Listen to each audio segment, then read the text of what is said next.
अवामी मसइलनि जे हल लाइ डिप्टी कमिश्नर मटियारी मोहम्मद यूसुफ शेख भिटशा शहर में हिक खुलियल कचहरी जो एहतमाम कयो।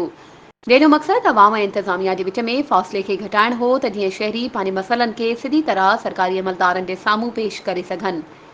हुन मौक़े ते सोशल सिक्योरिटी जे हवाले सां आगाही प्रोग्राम पिणु मुनक़िद कयो वियो, जंहिंजो मक़सदु कारोबारी मालिकनि, मुलाज़िमनि ऐं मज़दूरनि खे सोशल सिक्योरिटी स्कीम जे हेठि हासिल थींदड़ सहूलियतुनि बाबति ॼाण फ़राहम करणु हो।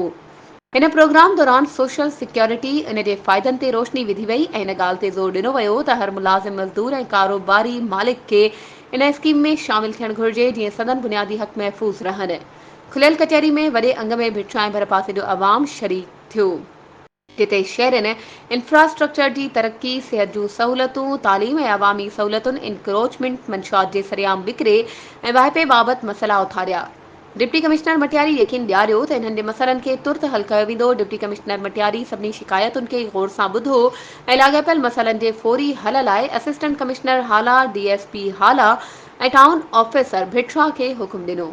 वधीक ख़बरुनि ऐं अपडेट्स जे लाइ असांजे चैनल खे सब्सक्राइब कयो ऐं हा, बेल आइकन खे प्रेस करणु न विसारिजो त जीअं असांजी हर नई अचण वारी वीडियो तव्हां ताईं पहुची